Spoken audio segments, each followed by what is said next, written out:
remember the great Morris Oxford and the Austin Cambridge, that's when they used to make cars. The men worked in those factories, the women typically at the Churchill or Radcliffe teaching hospitals of the University of Oxford. Their children, the children in the Oxford schools who were black at that time, were not British born in the main. They were children who came to join their parents. After the parents had been here, established themselves, got jobs, got a house, and then saved enough money to pay back what they had borrowed to come here and to send for their children. It's important that we go back. My mascot this evening is the Sankofa bird. It's important that we go back and understand the context, political, cultural, that we were part of then, in order to understand the present and make sure we work towards a more equitable future for our children. So, what happened in 1966? There were those families who were beside themselves with anxiety about what was happening to the children in Oxford schools. The Oxford Committee for Racial Integration, as it was called at the time, run by a wonderful woman, Anne Dummett, who was an anti-racist campaigner, intervened. I was made their education secretary, and intervened with Oxford City Council as a local education authority on these issues. So in that period, I was having battles with head teachers in the city of Oxford in relation to black children from the Caribbean, principally, and Punjabi children, because there was a large and growing Punjabi community in Jericho, just up the way from St. Giles in Oxford. Now, why is that important? I want to suggest that the ESN sufferers suffered at different stages of their lives and on account of racism. So let's begin by charting what was happening in education at that time in Britain.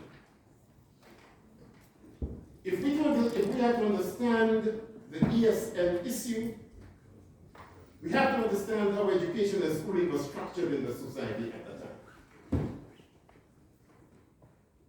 One often hears or reads in the newspapers about people who went to university and they claim to be the first person to have gone to university from their families. Now, I'm not talking about black people, I'm talking about white people. When I was studying at that time, there were few white working class people getting into Oxford. There were few white working class people getting into any university for that matter.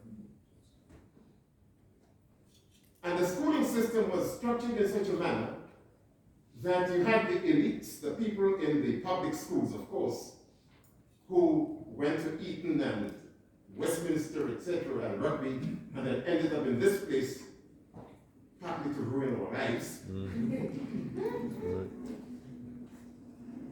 And then there were those who went to the grammar schools, and the grammar schools were training them to be the leaders and what have you. What amazed me about this society was how class-ridden it was. So we have to understand what the white working class in this society went through at that time. There was no conversation about neurodiversity. Lots of people discovered that they were dyslexic in adult life.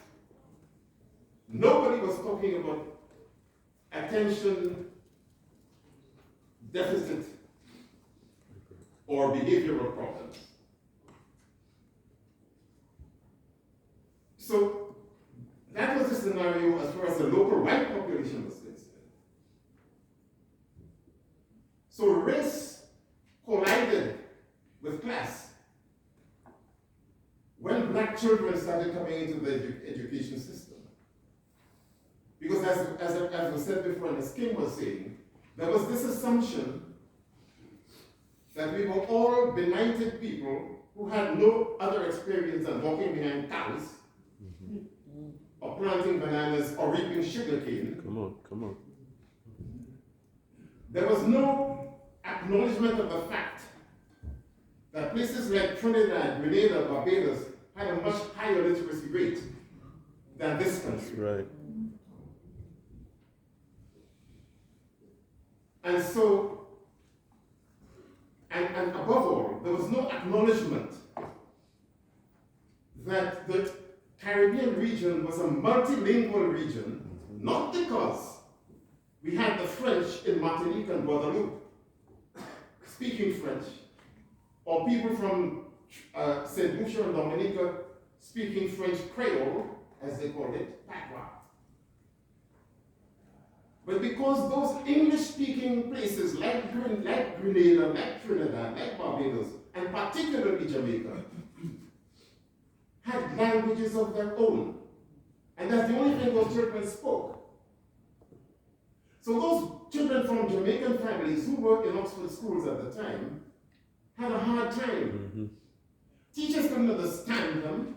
They didn't want to understand them. That's right. And they were routinely dismissed or classified as not being able to speak English, write proper English, and whatever.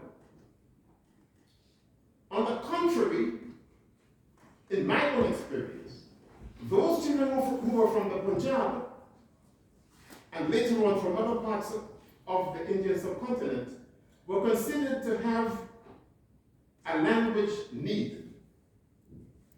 The first language was not English, so therefore they needed mother tongue teaching, and English as a second language, or English as an additional language, and so on. In other words, they were considered to be properly educated and prepared for British schooling. All they needed to do was to be proficient in English. Our children were seen as people who had English but couldn't speak it properly. They knew no other language but English. That was their mother tongue, and they were just speaking it haphazardly. It wasn't the Queen's English, it was broken and so on. Yeah. And that was enough to get teachers and head teachers, even educational psychologists, to apply these tests and determine that these children, in terms of the literacy and what have you, were not able to manage learning in the average classroom. But it went further than that. There are educationalists in this room, and I can see Professor Carl Parsons, Professor Sally Tomlinson, and others in this room who would be aware of that period in the late 60s, way up until about the late 1970s, when biological racists called psychiatrists Cyril Burt, Hans Ising, Charles Murray, Arthur Jensen, I could name them. Many of them from UCL, Pearson. They were propounding racist theories that black children were not able to get on in schools and were underachieving because genetically they were poor. Our genetic makeup as black people prevented us from achieving as well as whites.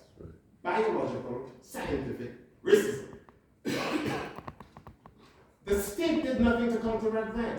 We as activists did. And what was even worse, those theories, those books were being used liberally in teacher training colleges. So teachers were being taught to believe that garbage and on the basis of it frame their expectations of black children. Okay, so we had these tests, etc., being applied.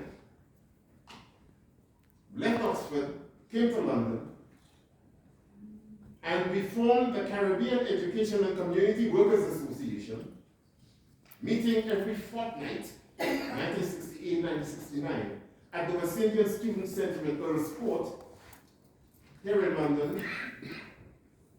And it is in those meetings that we discussed this business about the disproportionate number of black children being sent to ESN schools.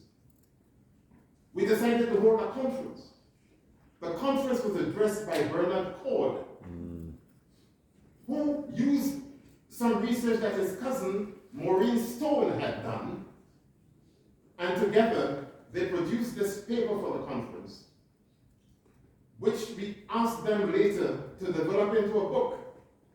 And most of you will know that small book, How the West Indian Child is Made Educationally Subnormal in the British School System. That's the origins. And that book was to influence, to a large extent, what we as a community did in relation to the ESN issue. We challenged it. In the film that Latanya made, there was that elder, Waveney Busher, one of only two black educational psychologists in England at the time. And the woman was overworked because we all were going to her and saying, this is what they say about this child, this is what the school is doing, we wanted to examine these tests that they're using. And she examined them and debunked them, based on the issue of race, on the axis of class, children's background, and so on. So, we took on the ESN issue. We started with supplementary schools and what have you. But interestingly, although we knew collectively as black people these things were going on, some of us, in the interest of our children, found a solution by relocating ourselves, doing 5 or 6 jobs in order to get enough money to send them to private schools, which were equally, if not more, racist. Yes. And then others determined that they can't grow in their children's education in Britain, in spite of the high aspirations they came with as parents, believing in education and social mobility and all that, and decided to send their children back to the Caribbean so that they could be schooled there. And one of the important reasons for what my dear brother Leslie is proposing is this: there needs to be a public inquiry.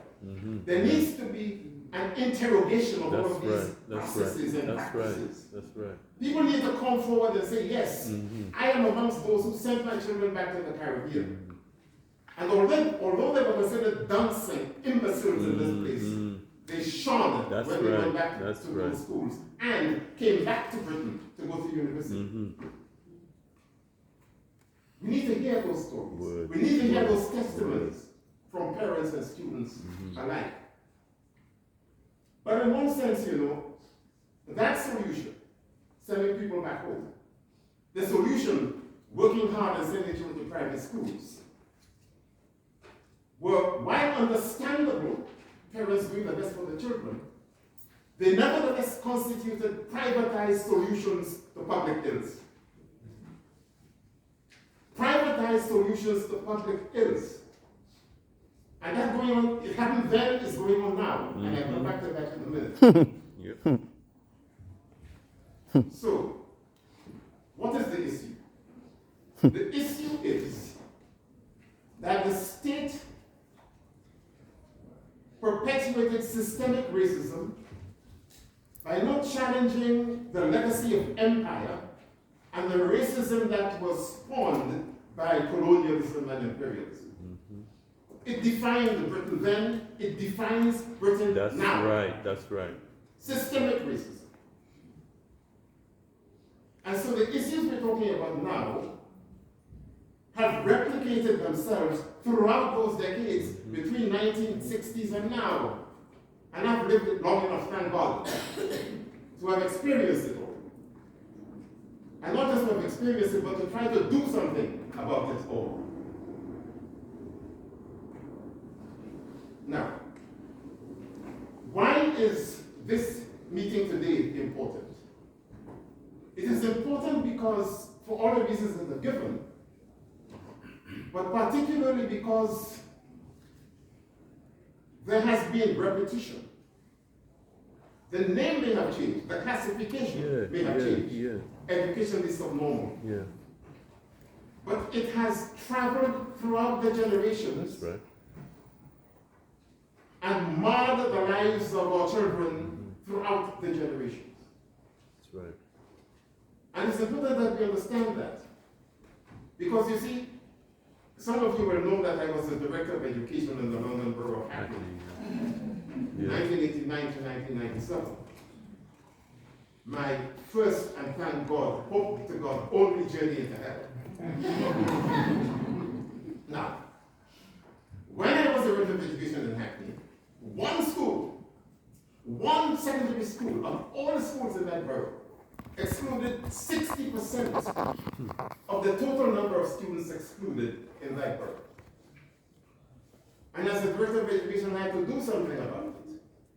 I sacked the head teacher. All right. I got into major problems with the Hackney National Union of Teachers branch. But I couldn't come out of activism in the way that I've just been describing since 1966. Come on. And get to Hackney and have some wretched head teacher treating black That's people. right, that's right. Word sound. Now, that is not the only school. And those exclusions have continued. I left the place in 1997. Those exclusions have continued since. And worse yet, the government has instituted a two-tier system. Reference has been made to it already by Kim and by Leslie. A two-tier system. So you have the mainstream schools, and then you have alternative provision and pupil referral units. And the people who populate the latter more than anybody else are black children. Come on. Now, how is it that ESN, late 60s, throughout 70s, into the 80s, and then we have 40 years later, this scandal still continuing? Now, I want to say something about that. I talked earlier about the business of sending children to private schools or back home as being privatized solutions to public ills. That's still happening now. And I will stop in a minute, I promise you. but let me just say this. A couple years ago, I was asked to be an expert witness in a case which the Equality and Human Rights Commission assisted a parent in bringing against a school in Brent. Her son, age 11, first day in primary school, first day in secondary school, was sent home because he had his hair in braids. Tiny braids, like this my brother here. Tiny braids. And he was sent home because as far as the school was concerned, he contravened the school's uniform policy. The woman had never cut her child's hair since he was born. He went to primary school with his hair in braids. He looked forward to going to secondary. He turned up looking like a king. Spruce. Confident. Raring to go. Zest for learning. That's the problem. And that wretched school sent him home. That is the problem. And continued to send him home every day. And then permanently gave him a fixed term exclusion. His mother protested. And she decided to take on the issue. She was supported by the Equality and Human Rights Commission. I produced the expert witness. What amazed me about that was that the black chair of governors of that school sided with the head teacher. And what did the head teacher say? Wearing braids is an aggressive form of ethnic identification. And the black head teacher, the black chair of governors, supported that stuff. That's how they've been trained. Okay. The point I wanted to make from all of that is this, that mother took a stand. Other children had gone in there with braids. The head teacher demanded that the parents cut them, and that's exactly what they did. Other black parents cut their children's hair because as far as they were concerned, the reputation of the school, given outstanding by Ofsted and all of that, was more important than the hair on the child's head, or how that hair made him feel. Yeah, culture. So in the court, the chair of governors and the head teacher were able to cite the fact that all of these other black parents had complied, except this miserable, awkward parent who brought the case against them. Privatized solutions to public ills. And I want to end by saying this. In 1975, I was one of the people who started the Black Parents Movement in North London. We had a major conference, a summit really, on education and schooling at the Keskidi Center in Caledonian Road, as some would remember. And at that conference, we articulated what we thought was our manifesto. And what did it say? Independent parents organization, independent students organization is the key to change in education and schooling. And given what our children have been through in schools since the period at which I was involved in the middle 1960s in Oxford, it is utterly scandalous. Right. Not that the schools have contributed doing what they're doing, but that we collectively haven't organized ourselves to do anything about it. Word.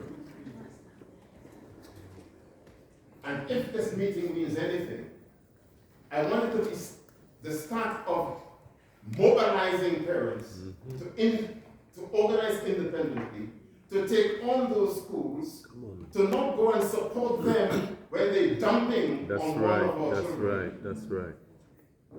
And demonstrate to the government that we will not sit back and allow those injustices to be heaped upon us. Frederick Douglass, great American abolitionist, in 1857, said a number of things. But the one thing I want to pick up from what he said was this, and I paraphrase. Show me what any people would readily consent to, and you have the exact measure of the oppression that's going to be heaped upon them. We've consented to too much. That's right. By default, by omission, in terms of our agency as people, sometimes out of fear, yes, sometimes out of despair. Ignorant. And if we're going to go forward in the understanding that whereas we were talking about children in the 1960s who came from the Caribbean, the children right now who are being excluded, who are being sent to schools where the education is so normal, or PRUs and alternative provision and so on, they are British-born citizens. And we've got to ram this point home. They have as much right to determine the future of the society as anybody else. They have as much right to quality education as anybody else. They have as much right to be defended on the basis of the United Nations Convention on the Rights of the Child as anybody else. And I do not need to quote Child Q to remind us of how these rights are routinely violated. That's right. So let's, for God's sake, do something about it. Mm-hmm.